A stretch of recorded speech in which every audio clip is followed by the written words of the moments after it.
जय भारत, जय हिंद, वंदे मातरम। साथियों, स्वागत है आपका हमारे रोजाना 10 मिनट 50% की सीरीज़ की इस क्लास में। साथियों, हम पढ़ रहे थे राजस्थान सामान्य ज्ञान और उसमें हम पढ़ रहे थे आज तक की विभिन्न परीक्षाओं में आए हुए महत्वपूर्ण प्रश्न। तो चलिए साथियों, स्टार्ट करते हैं अपनी आज की क्लास। पहला प्रश्न आपकी स्क्रीन पे। राजस्थान में सर्वाधिक सागवान के वृक्ष किस जिले में पाए जाते हैं? तो बांसवाड़ा जिले में जो है सबसे अधिक सागवान के वन पाए जाते हैं। राजस्थान में किस श्रेणी के वन नहीं पाए जाते हैं? तो राजस्थान में जो है दोस्तों, इनमें से देखा जाए तो कोणधारी या ज्वारीय वन जो है नहीं पाए जाते हैं। निम्न में से किन वनों को जंगल की आग, फ्लेम ऑफ द फॉरेस्ट कहा जाता है? तो वो है दोस्तों आपके पलाश वन, जिन्हें हम ढाक के वन भी कहते हैं। आदिवासियों का हरा सोना किसे कहा जाता है? तो बांस को जो है आदिवासियों का हरा सोना कहा जाता है। किस वृक्ष को शमी के नाम से जाना जाता है? तो खेजड़ी को जो है शमी के नाम से जाना जाता है। सेवण घास राजस्थान के किस हिस्से में पाई जाती हैं? पश्चिमी हिस्से के अंतर्गत जो है सेवण घास पाई जाती हैं। राजा व रानी नामक कल्पवृक्ष राजस्थान के किस जिले में हैं? तो ये जो है दोस्तों बांसवाड़ा जिले में स्थित हैं। कल्पवृक्ष का वैज्ञानिक नाम क्या है?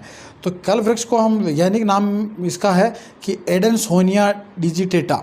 ऑप्शन नंबर डी जो है सही हो जाएगा। फिर नेक्स्ट क्वेश्चन, हिमाचल प्रदेश के उपरांत राजस्थान का कौन सा वन क्षेत्र दुर्लभ वनस्पतियों की दृष्टि से दूसरे स्थान पर है? तो वो है दोस्तों आपका सीता माता। फिर नेक्स्ट क्वेश्चन, राज्य सरकार द्वारा वन एवं वन्य जीवों के संरक्षण के लिए दिए जाने वाले अमृता देवी पुरस्कार की शुरुआत कब की गई? तो इसकी शुरुआत हुई थी दोस्तों 1994 ईस्वी में। सागवान को किस अभ्यारण्य में संरक्षण दिया गया है? तो सागवान को जो है सीता माता अभ्यारण्य के अंतर्गत संरक्षण दिया गया है। डेमोजेल क्रेन या डेमोसाइल क्रेन किस पक्षी को कहा जाता है? तो ये कुर्जा जो पक्षी है इसको कहा जाता है। कूट नामक प्रवासी पक्षी राजस्थान में कहाँ से आते हैं? तो चीन से जो है कूट नामक पक्षी आते हैं। आबू अभ्यारण्य में पाई जाने वाली लेंटाना झाड़ी मूल रूप से कहाँ का पौधा है? तो ये जो है दोस्तों मूल रूप से अमेरिका का पौधा है। रेड डाटा बुक में उल्लेखित की गई फर्न तथा जंगली गुलाब की प्रजाति किस अभ्यारण्य में पाई जाती हैं? तो ये जो है दोस्तों आबू अभ्यारण्य में पाई जाती हैं। डिकिल्पटेरा अबुएंसिस नामक वृक्ष विश्व में एकमात्र किस अभ्यारण्य में पाया जाता है? तो ये जो है दोस्तों माउंट आबू के अंतर्गत पाया जाता है। आबू अभ्यारण्य में पाया जाने वाला वृक्ष स्ट्राबिलेंथस केलोसस 6-7 वर्ष में एक बार फूल देता है और वह वर्ष समृद्धि का माना जाता है। इस वृक्ष को स्थानीय भाषा में क्या कहा जाता है? तो इसे स्थानीय भाषा में हम जो है कारा कहते हैं। जंगली मुर्गों, सात भाई, फूल चुकी, शक्करखोरा, टेलर बर्ड, ट्रिपई और टोकरवाला के लिए कौन सा अभ्यारण्य प्रसिद्ध है? तो इनके लिए जो है आबू अभ्यारण्य प्रसिद्ध हैं। एंटीलोप प्रजाति का दुर्लभ वन्य जीव चौसिंगा किस अभ्यारण्य में पाया जाता है? तो ये जो है दोस्तों सीता माता अभ्यारण्य में पाया जाता है। पेंगोलियम एवं उड़न गिलहरी जैसे दुर्लभ वन्य जीव कहाँ पाए जाते हैं? तो ये भी जो है सीता माता अभ्यारण्य में पाए जाते हैं। लोरी कीट नामक पक्षी किस अभ्यारण्य में पाया जाता है? तो ये जो है दोस्तों सीता माता अभ्यारण्य में पाया जाता है। इंपीरियल सैंडग्राउंड, जिसे हम बटबड़ पक्षी भी कहते हैं, के लिए कौन सा अभ्यारण्य प्रसिद्ध है? तो इसके लिए जो है दोस्तों गजनेर अभ्यारण्य बीकानेर प्रसिद्ध हैं। फलोदी के पास खींचन गांव किस पक्षी के प्रवास के लिए विख्यात हैं? तो ये जो है दोस्तों कुर्जा के लिए विख्यात हैं। किस पक्षी को कोतवाल के नाम से जाना जाता है? तो भुजंगा को जो है कोतवाल के नाम से जाना जाता है।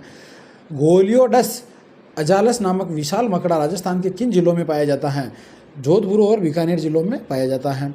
भेड़ियों के प्रजनन के लिए कौन सा अभ्यारण्य प्रसिद्ध है? तो कुंभलगढ़ अभ्यारण्य जो है भेड़ियों के प्रजनन के लिए प्रसिद्ध है।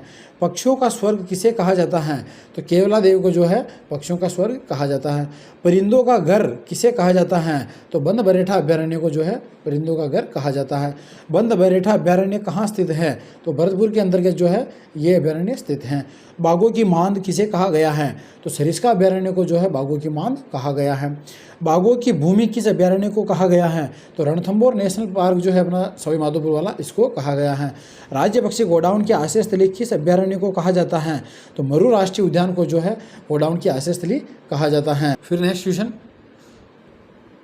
कपास के लिए कौन सी मिट्टी सर्वोत्तम मानी जाती है? तो कपास के लिए जो है दोस्तों काली मिट्टी सर्वोत्तम मानी जाती है।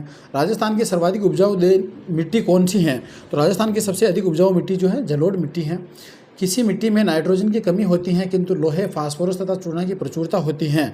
तो ये किस मिट्टी में होती है? तो ये जो है दोस्तों कछारी मिट्टी में होती है। फिर नेक्स्ट क्वेश्चन, मृदा की उर्वरा शक्ति को बनाए रखने के लिए कौन सी खाद का प्रयोग किया जाता है? तो इसके लिए जो है दोस्तों हम प्रयोग करते हैं गोबर या हरी खाद का। फिर नेक्स्ट क्वेश्चन, पीली मिट्टी क्षेत्रों में बोई जाने वाली फसल हैं, तो इनके अंतर्गत जो है दोस्तों चावल बोया जाता है। किस मिट्टी में लवण की मात्रा अधिक होती है? तो लवण की मात्रा जो है दोस्तों रेतीली मिट्टी के अंतर्गत अधिक होती है। किस मिट्टी में लौह अंश की अधिकता है? तो मिश्रित लाल या पीली मिट्टी के अंतर्गत जो है लौह अंश की अधिकता है। तो ये थी दोस्तों अपनी रोजाना 10 मिनट 50 की सीरीज़ की आज की क्लास। आशा करता हूँ आपको क्लास पसंद आई होगी। अगर क्लास अच्छी लगी हो तो लाइक शेयर और सब्सक्राइब जरूर करें। धन्यवाद।